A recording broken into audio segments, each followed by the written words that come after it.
Welcome to Marino World Weekend. Watch for fresh perspectives.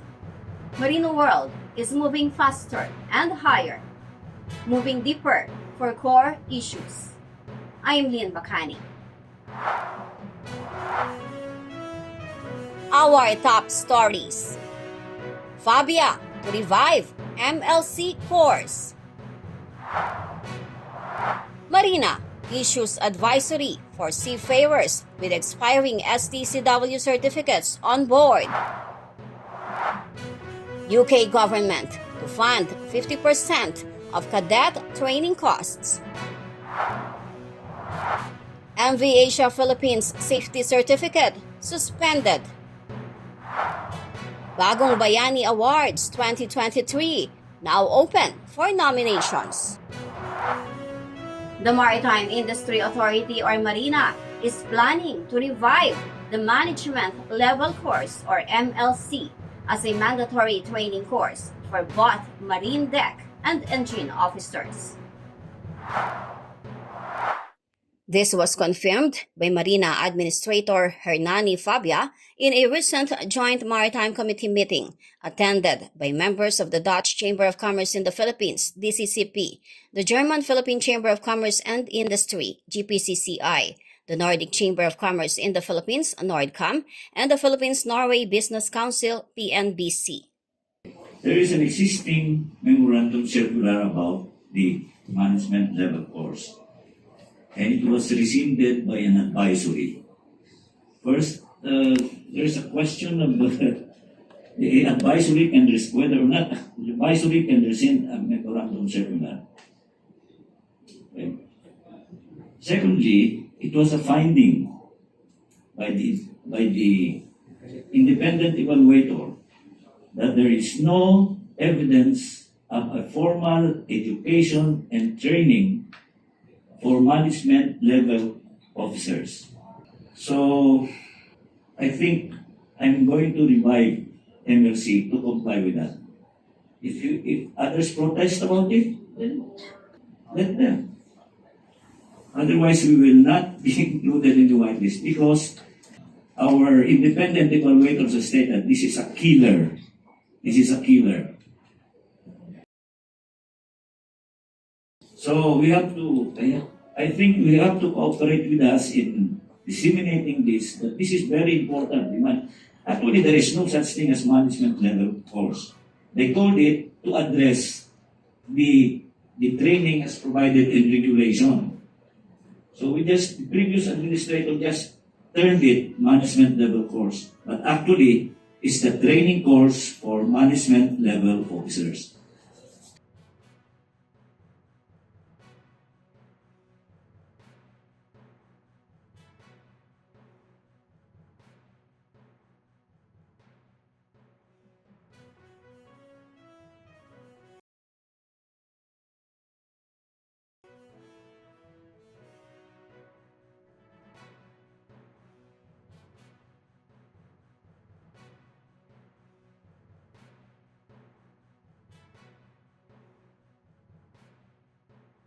FABIA also answered a follow-up question from a PNBC member and top mining executive on whether there is a plan to change the maritime education's curriculum or keep the MLC as a separate training.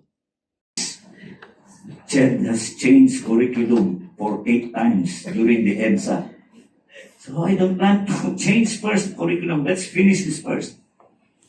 There's so many ideas about putting management level courses in MHCIs. So there are so many suggestions on that. There have been workshop also on putting up 4-1 so that the OBT should be on the 5th year. I will tell them that the technical working PME, Technical Panel for stop changing curriculum first. Settle first, because even our EMSA, even independent evaluators are confused which curriculum to evaluate. Because of so many wise guys trying to influence us so that they will say that I was responsible for it. So now stop that changes in curriculum. I was telling them, keep it simple, kiss. It's a kiss. Marino World approached and asked FABIA for an interview, but the administrator refused and asked to let them finish their job first. Meanwhile, some mining executives told Marino World that the plan may delay the employment of Filipino marine officers. They said the country is lacking senior officers, a main concern of shipping companies and mining agencies. The Maritime Industry Authority, or MARINA, has advised seafarers on board ocean-going merchant ships whose certificates have already expired on July 1, 2022, to request revalidation via expedited application through their licensed mining agencies, or LMAs. On December 23, 2021, the Marina issued an advisory granting a one-year validity extension for certificates expiring between the periods of January 1, 2022 and June 30, 2022. Marina Advisory 2022-41 issued on August 4, 2022 says seafarers shall likewise submit the following to their respective LMAs in addition to the documentary requirements relative to the certificate being applied: copy of the crew list, a copy of the employment contract, a copy of the SRB's first page and the relevant page with embarkation entry, and an attestation signed by the master that the applicant is currently on board. All other Filipino seafarers with expiring STCW certificates were advised to apply for revalidation through their mismo accounts at least 3 months prior to their expiration. The revalidation of such certificates is in accordance with the existing Marina policies, rules and regulations, and relevant provisions of the STCW Convention 1978 as amended. The UK government has increased its subsidy for the cadet training costs from 30% to 50%. The increase represents £13 million in extra funding for rating and cadet training, part of a £43 million package to help build the UK maritime sector. This increase in training subsidies for cadets and ratings shows the UK government's drive to grow and support the UK's highly skilled seafarer population to meet UK and global needs. The funding for eligible seafarers will be locked in until at least September 2024, with a new training system scheduled for implementation from 2024, as recommended by the 2020 Maritime Skills Commission report.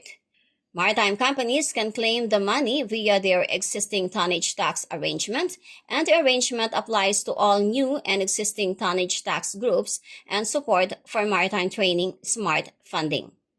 Nautilus International Head of Professional and Technical, David Appleton, said, "The increase in government contribution to 50% of total training costs will result in UK cadets becoming more attractive to companies and should therefore result in more UK cadets being recruited going forward."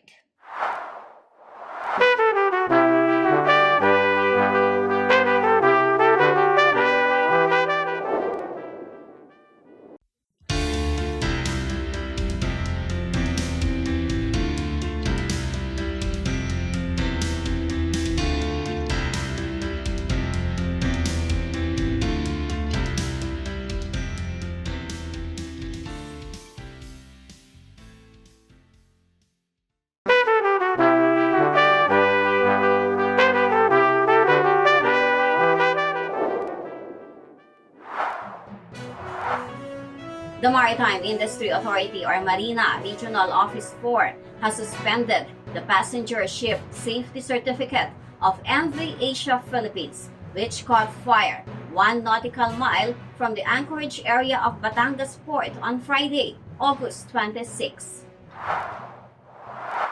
Marina Regional Office 4 Director Emmanuel Carpio, in his letter to the vessel's operator Starlight Ferries, said the suspension is in compliance with the law that the ship safety certificate shall be suspended when the ship has been involved in maritime casualties and incidents. The Philippine Coast Guard or PCG personnel and 2 floating assets conducted search and rescue operations. One 44-year-old female passenger was injured, while the rest of the 39 passengers and 33 crew have been accounted for and declared safe. Staff and volunteers of the Philippine Red Cross Batangas chapter also responded to the incident and assisted the rescued individuals. According to the initial investigation, the distressed vessel departed from Calapan Port at around 3 p.m. going to Batangas Port but caught fire at around 6 p.m. near the Batangas Port anchorage area. Meanwhile, Starlight Ferries released an official statement assuring the management's full assistance to all the passengers and crew affected by the incident, and that the company officials are also coordinating with the government authorities in the investigation of the incident. The search is on for the Bagong Bayani Awards 2023. The Bagong Bayani Foundation, founded by the great Captain Gregorio Oca, launched the Bagong Bayani Awards in 1989, a worldwide search for the country's outstanding and exemplary overseas Filipino workers or OFWs. Any active OFW, land-based or sea-based, that is qualified may be nominated.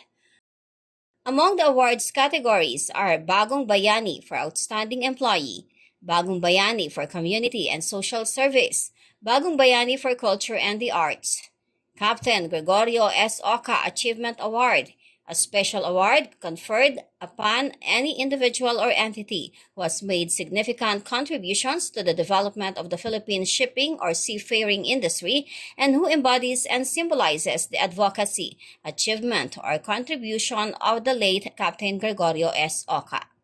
And the Blas F. Ople Award for Outstanding OFWs, the highest and most prestigious Bagong Bayani Award given to the most outstanding OFW who has been nominated, qualified, and excelled in at least 2 of the 4 award categories.